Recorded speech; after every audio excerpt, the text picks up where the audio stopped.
Salut à tous, c'est Alexandre et aujourd'hui je vais vous parler du nouveau film de l'excellent David Fincher, The Killer, qui sort directement sur Netflix en France. Car oui, depuis Gone Girl en 2014, David Fincher a quasiment quitté le grand écran pour travailler avec la célèbre plateforme de streaming. C'est ainsi qu'il a plus ou moins chapeauté plusieurs séries pour Netflix, avant même Gone Girl d'ailleurs, puisqu'il a lancé la série House of Cards en 2013, en réalisant les 2 premiers épisodes qui ont défini son identité esthétique. Il a également produit la série Love, Death and Robots et en a même réalisé un super épisode Lovecraftien en 2022. Et puis il a surtout porté la splendeur de Mindhunter, l'incroyable plongée dans la naissance du profiling qui n'aura malheureusement pas le droit à une saison 3. Ouais, il est temps qu'on fasse notre deuil. Jamais! Mais à côté des séries, David Fincher il a signé un contrat d'exclusivité de 4 ans avec Netflix, qui court pour le moment jusqu'à 2024, ce qui lui a permis de réaliser 2 films qui le passionnaient depuis des années. En 2020, il a donc eu le droit de faire son drame biographique, Mank, revenant sur le processus d'écriture de Citizen Kane et tiré d'un scénario écrit par son propre père, Jack Fincher, dans les années 90. Et donc en 2023, il revient avec The Killer, l'adaptation de la BD Le Tueur. Et justement, avant de vous parler du film, je voulais vous dire qu'on est partenaire de cette série de BD écrite par Alexis Nolan, alias Mats, dessinée par Luc Jacamon et éditée par Casterman. Pour faire simple, Le Tueur raconte l'histoire d'un tueur à gages, pas trop de surprise jusqu'ici, qui exécute ses contrats de manière très froide, jusqu'au jour où il commence à remettre en question sa vie et le sens de son existence. Si je vous en parle, c'est parce que David Fincher envisage d'adapter cette BD depuis 2007. À l'époque, il voulait d'ailleurs Brad Pitt en tueur, et en la lisant, on comprend pourquoi. Dès ses premières pages, elle nous dévoile ce tueur inventé par Mats et très loin des clichés qu'on voit habituellement au cinéma ou dans la littérature. Il a un physique très ordinaire qui pourrait le faire passer pour un homme sans histoire, globalement, sauf que c'est un assassin, et la BD nous plonge dans ses pensées et ses réflexions cyniques sur le monde qui l'entoure, une manière pertinente de revisiter totalement le genre éculé du tueur à gages en suivant un homme misanthrope et ses dessins de manière glaciale. Mais en plus, la bande dessinée jouit d'une magnifique patine avec les graphismes de Luc Jacamon. Ce n'était pas forcément facile de donner vie à une BD où il y a si peu de dialogue ou d'interactions humaines, puisque la majorité des textes reposent sur les pensées du tueur, mais le dessinateur français Luc Jacamon apporte une vraie identité au récit grâce à ses graphismes. Son crayon, il peut sembler assez simple au premier abord, mais en jouant souvent d'un léger décalage avec le texte dans la mise en page, les vignettes elles donnent un beau relief à l'ensemble et surtout elles deviennent de plus en plus audacieuses au fil des tomes. On rapproche souvent la BD du médium cinéma, puisque c'est le storytelling via la composition d'un cadre par excellence, et Le Tueur en est peut-être un des meilleurs exemples avec son jeu régulier sur les échelles, se focalisant sur des cases au minuscules détails ou des planches beaucoup plus aérées pour rendre la lecture vraiment intense. La BD originale, donc Le Tueur, compte 13 tomes, publiés entre 98 et 2014, mais ici c'est la sublime réédition dans une intégrale des 5 premiers tomes, à savoir Long Feu, L'Engrenage, La Dette, Les Liens du Sang et La Mort dans l'âme, qui nous intéresse. Ce cycle 1, pourquoi il nous intéresse énormément? Parce que c'est celui dont Fincher s'est majoritairement inspiré pour son film, où l'on retrouve la même ambiance, les mêmes jeux de lumière et surtout la même noirceur. Bref, c'est chez Casterman, dans toutes les bonnes librairies, et un super complément au film de David Fincher, donc je vous conseille absolument de vous procurer cette petite merveille. Revenons-en au film The Killer. Il a signé le retour de David Fincher dans un des 3 grands festivals européens puisqu'il les avait évités depuis Zodiac en 2007 à Cannes. The Killer a ainsi été présenté à la Mostra de Venise en septembre 2023, soit 24 ans après un certain Fight Club, qui s'était fait conspuer sur place à l'époque, avant d'être réhabilité depuis avec le temps, et The Killer concourait pour le Lion d'Or, mais il est reparti bredouille. Et en vérité, ce n'était pas vraiment une surprise puisque David Fincher a rarement été récompensé par ses pairs, mais surtout parce qu'il est très facile de reléguer The Killer à une simple série B. Au fond, le film raconte quoi? La vie d'un tueur à gages dont la vie rondement menée va progressivement basculer lorsque l'un de ses contrats va mal tourner. The Killer suit ainsi la manière dont il se prépare, la manière dont il tue, la manière dont il se cache pour ne pas se faire repérer, la manière dont il pense pour parvenir à avancer. Et c'est à peu près tout. D'ailleurs, dès son générique d'ouverture, inspiré de la série Manix des années 60, enchaînant les micro-tableaux immortalisant l'activité du tueur en jouant avec les clichés du genre, le nouveau cru de David Fincher plonge tête baissée dans la petite série B. Et franchement, si j'étais légèrement de mauvaise foi, donc à peu près comme une bonne partie de la critique internationale au sujet de The Killer, je pourrais tout à fait me contenter de ce petit inventaire pour décrire The Killer. Je pourrais dire que la narration est très schématique, avec son chapitrage assez basique. Je pourrais rajouter que le scénario d'Andrew Kevin Walker, le scénariste de Seven, et qui avait aussi travaillé sur The Game et Fight Club pour David Fincher sans être crédité, il va droit au but, sans faire de détour. Et puis je pourrais aussi affirmer que le film déploie progressivement toute la palette qu'on peut attendre du thriller classique, avec sa course-poursuite nocturne, sa filature tendue, sa baston très énervée, et puis évidemment ses règlements de compte meurtriers. Je pourrais donc conclure en disant que The Killer, c'est un bon petit film de vengeance, un pur film d'exploitation, et puis voilà, fin de vidéo, j'espère qu'elle vous a plu, n'oubliez pas de commenter, etc. Voilà quoi. Sauf que non, ce serait évidemment très réducteur de se contenter d'une telle description vu le talent indéniable de David Fincher, et surtout la richesse dissimulée derrière ce simple thriller. Le geste cinématographique de David Fincher est beaucoup plus étonnant qu'il ne le laisse supposer. D'une certaine manière, il subit un peu le même sort que Panic Room, qu'on a souvent réduit à un simple divertissement avec son Home Invasion, alors qu'il racontait comment la Panic Room, la pièce, représentait parfaitement toutes les névroses du personnage de Jodie Foster, et comment, en y étant enfermée, elle n'allait plus pouvoir reculer et devoir enfin les affronter. Il y avait même une réflexion métatextuelle sur le cinéma avec cette caméra, une sorte de démiurge dont les personnages devaient s'affranchir pour reprendre le dessus et espérer de s'en sortir. Bref, je m'égare un peu car Panic Room n'est pas le sujet de cette vidéo, même si, revoyez-le, c'est vraiment canon. Mais ce que je veux dire, c'est que rabaisser un film de David Fincher à son simple genre, c'est une sacrée connerie, tout simplement. Dès le premier acte de The Killer, avec des relents Hitchcockiens pastichant habilement Fenêtre sur cour, le cinéaste choisit de prendre immédiatement à contre-pied les spectateurs. Il dépeint littéralement la facette la plus ennuyeuse du métier de tueur, en s'attardant sur son attente interminable, sa patience à toute épreuve et surtout sa terrible solitude. Et c'est une manière audacieuse de mieux revenir à l'essentiel du genre, en choisissant de désosser au maximum le sujet de son film, c'est-à-dire en refusant d'offrir un spectacle pétaradant à la John Wick ou à booster le rythme un peu de manière trop hâtive. Il s'appuie sur l'élément primordial du récit, son tueur. Le film s'appelle The Killer. Ce personnage, il est incarné par Michael Fassbender. Il avait fait une pause après avoir enchaîné les boosts X-Men Dark Phoenix, Le Bonhomme de Neige, Assassin's Creed et même Alien Covenant, désolé, pour se consacrer à la course automobile et notamment aux 24 heures du Mans. Bon, il a planté la bagnole en qualif, mais ça lui a fait du bien cette pause, puisqu'il revient à la vitesse supérieure dans ce rôle de tueur où il montre toute l'étendue de son talent, ce qu'on n'avait pas vu depuis Steve Jobs à mon avis, donc il y a plus de 8 ans. Loin des clichés de l'assassin cool et stylé, son protagoniste n'est pas un type effrayant qu'on reconnaîtrait au premier coup d'œil dans la vie. C'est au contraire un mec lambda, froid. Comme le roman graphique, David Fincher nous plonge alors totalement dans l'esprit de son assassin anonyme pour mieux le déconstruire. Et s'enfoncer dans la subjectivité du personnage est incontestablement une des meilleures idées du film. Elle offre une vraie puissance à la mise en scène chirurgicale de David Fincher. Je dois avouer que je suis un très grand fan de David Fincher puisque j'aime tous ses films, mais c'est vraiment difficile de ne pas être une fois de plus impressionné par la maestria technique du cinéaste devant The Killer. Bon, il est vrai que le film a plusieurs défauts, il faut l'avouer. Je trouve notamment que le deuxième chapitre a un découpage très imparfait, et dans l'ensemble, je trouve vraiment que les effets spéciaux sont régulièrement mal calibrés. Notamment un décollage d'avion en arrière-plan très bizarre à l'œil, ce qui est assez étonnant venant de David Fincher. Mais à côté de ça, The Killer est sans aucun doute une de ses œuvres les plus captivantes, ludiques et donc réjouissantes, en tout cas à suivre, puisque le fond du film est très loin d'être gai, j'y reviendrai. Ce qui est passionnant, c'est que David Fincher expérimente énormément, à la fois techniquement, visuellement et sonorement avec The Killer. Par exemple, si l'on retrouve une fluidité dans les mouvements de caméra, ce qui est commun chez Fincher, dans The Killer, il joue aussi de manière inattendue avec la caméra épaule, ce qui est très surprenant tant elle s'est fait rare, voire totalement absente de sa filmographie. Ici, Fincher en use judicieusement pour souligner la perte de confiance du personnage, en opposition à sa sérénité en plan fixe ou limpide, et associer pleinement le cadre aux états d'âme de son assassin. Une fusion entre la caméra et le personnage qui prend tout son sens dans une incroyable scène de baston au milieu du film. Je ne vais pas en dire plus sur le pourquoi du comment, mais jamais David Fincher n'avait livré un tel moment de pur actionneur dans sa carrière. Bon, il y a bien eu les combats de Fight Club, c'est vrai, mais ils font vraiment pas le figure en comparaison. Ici, les moindres coups pris par l'anti-héros font corps avec l'agitation du cadre pour nous placer au cœur de cet affrontement d'une violence inouïe. Et avec le sublime montage de Kirk Baxter, on a vraiment la sensation de ressentir les énormes tatanes que les deux hommes se mettent sur la gueule, ce qui est hyper jouissif et aussi assez inquiétant. La séquence a d'ailleurs un truc en plus, puisqu'à l'image d'une grande partie du film, David Fincher et son chef opérateur Eric Messerschmitt ont choisi de la plonger dans un noir dit réaliste, soit au plus proche de la perception humaine de l'obscurité. C'est quelque chose que Fincher voulait faire depuis des années, et il l'utilise à merveille dans The Killer, puisque ça nous rapproche au mieux des sensations du tueur. Et puis derrière la technicité scénique et visuelle, cette plongée dans la psychologie du protagoniste est surtout caractérisée par un élément, l'incroyable ambiance sonore du film. Le travail intradiégétique du sound designer Ryan Kleiss, qui a bossé sur tous les films de Fincher depuis Seven, et du duo Atticus Ross-Trent Reznor à la bande originale, est un petit tour de force. En salle, cela permet pleinement d'explorer le psychisme intérieur de quelqu'un qui tue pour gagner sa vie, comme l'a expliqué David Fincher en interview. Et malheureusement pour la plupart des spectateurs, la sortie exclusive sur Netflix en France ne pourra pas rendre honneur à cet immense défi, à moins que...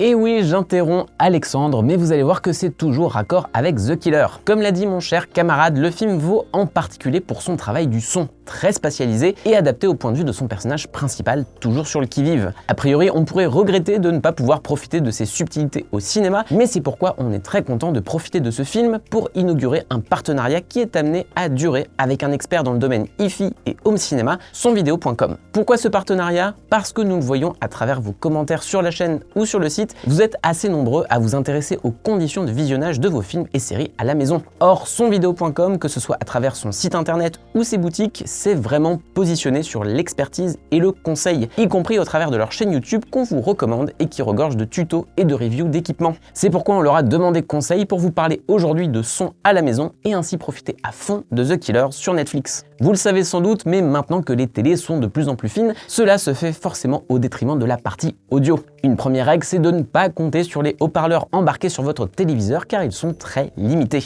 Il est nécessaire pour produire un son convaincant de disposer d'une charge. Une charge, c'est un volume, une caisse qui donne au haut-parleur un environnement dans lequel s'épanouir. Et là, il y a deux écoles. La barre de son tout en un ou le home cinéma. Si vous êtes comme moi et que vous vivez dans un petit studio avec des murs en carton, la barre de son est idéale pour son côté compact. C'est facile à brancher à votre télé et vos voisins auront un peu moins envie de vous tuer qu'avec un home cinéma complet lorsque vous regardez un film de Michael Bay, et je parle d'expérience. Mais si vous avez le budget et l'espace, le home cinéma a des avantages non négligeables. C'est d'abord une paire d'enceintes, la vraie stéréo à la papa sur 2 ou 3 mètres de large, à laquelle vous pouvez ajouter d'autres voix, centrale, surround, caisson de basse, etc. Lorsque vous disposez d'un home cinéma, vous profitez de votre musique ou de vos films dans les meilleures conditions. Et cela fait souvent la différence avec une barre de son qui vous offrira une stéréo réduite. Maintenant que les Blu-ray et les plateformes de streaming proposent du 7 points, voire du Dolby Atmos, il y a de quoi s'amuser. Bon, quelle que soit la solution que vous choisissez, j'ai pour vous 2 conseils indispensables, tout aussi valables pour le home cinéma que pour la barre de son. En 1, si vous avez le choix, l'HDMI est la connectique à privilégier absolument pour la liaison TV et système son. L'HDMI peut véhiculer les meilleurs flux comme le Dolby True HD, l'Atmos ou le DTS HD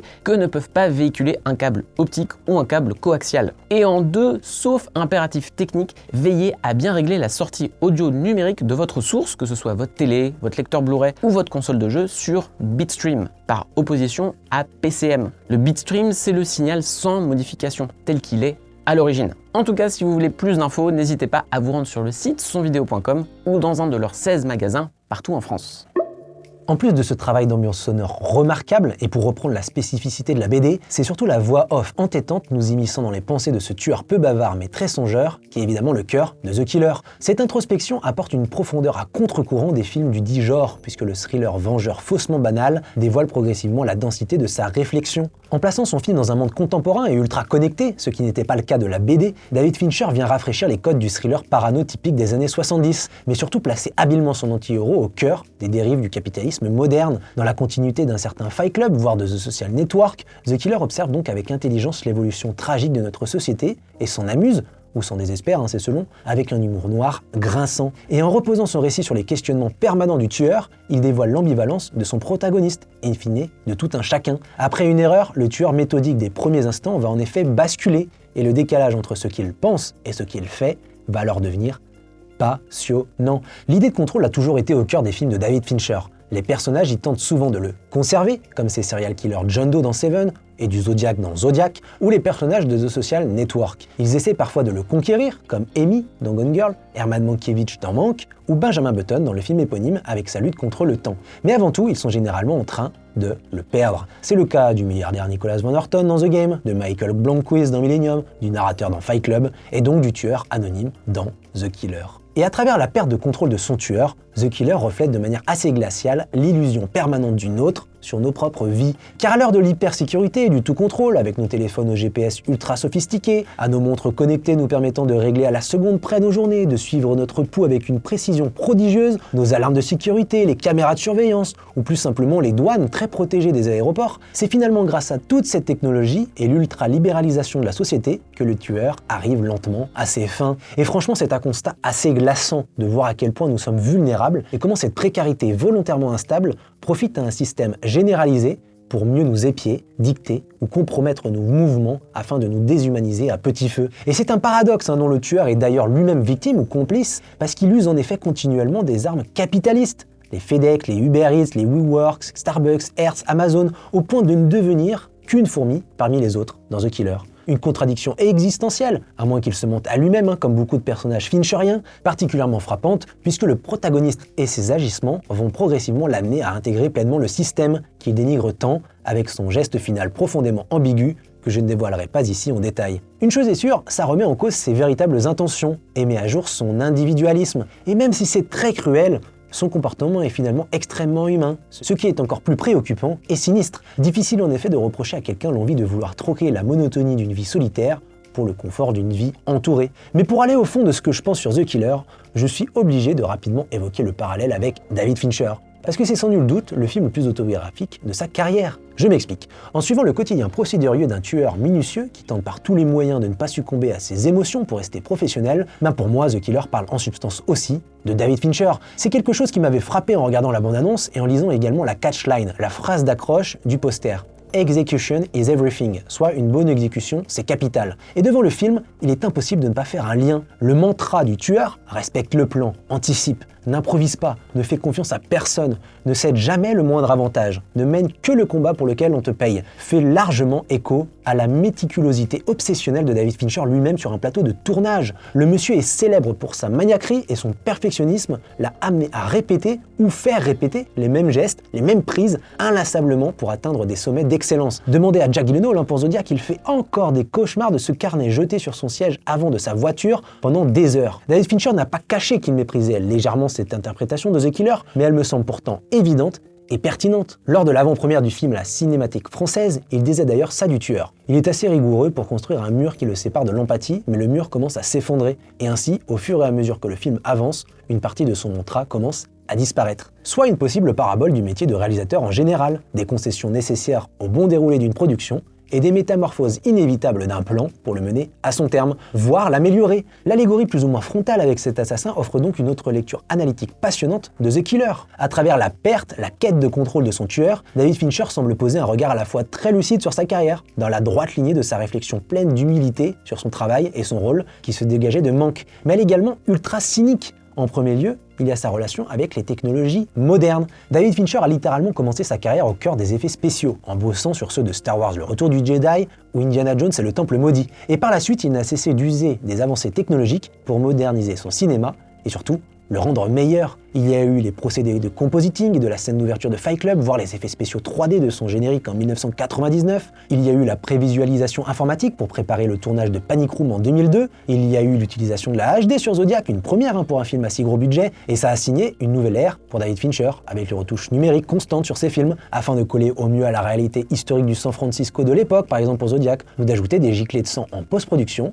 Car oui, il n'y a aucune goutte de sang, ou presque, qui est réel dans Zodiac. Il a même été à la pointe de la technologie du de-aging sur Benjamin Button, et pour tout dire, il y a même plus de plans à effets spéciaux dans The Social Network que dans Godzilla. L'omniprésence des CGI est donc au cœur du cinéma de David Fincher. Et c'est ça qui me fait marrer dans The Killer, parce qu'il y a forcément une intention volontairement sardonique de la part de Fincher à dénoncer la surutilisation des technologies, alors que leur perfectionnement ont fondé les bases de son cinéma. Et ce qui est encore plus marrant, c'est surtout qu'il met les dangers de ces technologies entre les mains d'un assassin aussi violent, comme un retour de bâton bien mérité contre la société. Car concrètement, la technologie peut être bénéfique si elle est utilisée correctement, comme dans les films de Fincher, où elle est toujours au service de l'histoire, de l'immersion et de la cohérence. Mais notre hubris, selon Fincher, a perverti et détourné ces petits bijoux technologiques au point de nous mettre en danger.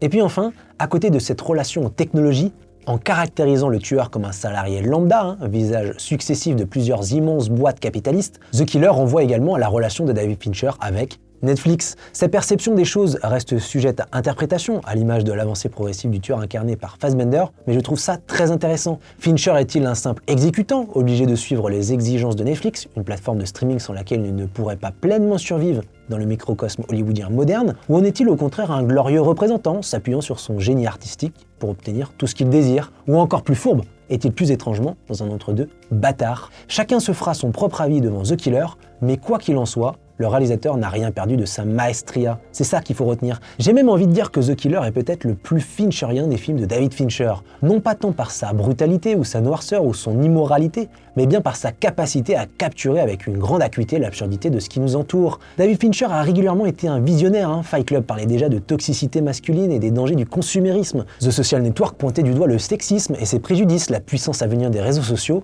et parlait d'identité dans un monde de plus en plus désincarné. Et enfin, Manque rendait aussi un hommage au métier de scénariste, devançant magnifiquement la grève historique ayant touché Hollywood en 2023. Je ne serais donc pas étonné si The Killer anticipe sans doute lui aussi encore et toujours le monde et le cinéma de demain. Allez, je ne vais pas m'attarder plus longtemps sur The Killer, mais je suis certain qu'il peut vraiment devenir un petit classique de David Fincher et probablement un grand classique de Netflix. D'autant plus que David Fincher y a sûrement caché plein de petits détails amusants, impossibles à déceler en un seul visionnage. Vous voyez, un peu comme le t-shirt de Margot Dunn au début de Gone Girl, où l'on peut lire Protect Your Nuts, soit protège tes noisettes pour un petit écureuil innocent, mais qui peut sonner comme un avertissement, à savoir fais attention à tes couilles pour un homme. Et franchement, ça ne peut pas être une coïncidence vu le reste du film. Ceux qui ont vu ce chef-d'œuvre qu'est Gone Girl voient très bien de quoi je parle. D'ailleurs, il y a 4 clins d'œil à Fincher sont cachés dans notre décor, et je me demande si vous saurez les trouver. Bref, allez tout de suite mater The Killer sur Netflix, plongez-vous dans la BD, et n'oubliez pas de liker cette vidéo, de la partager, de la commenter, de vous abonner à la chaîne. Vous connaissez la formule. Moi je vous dis à la prochaine, salut!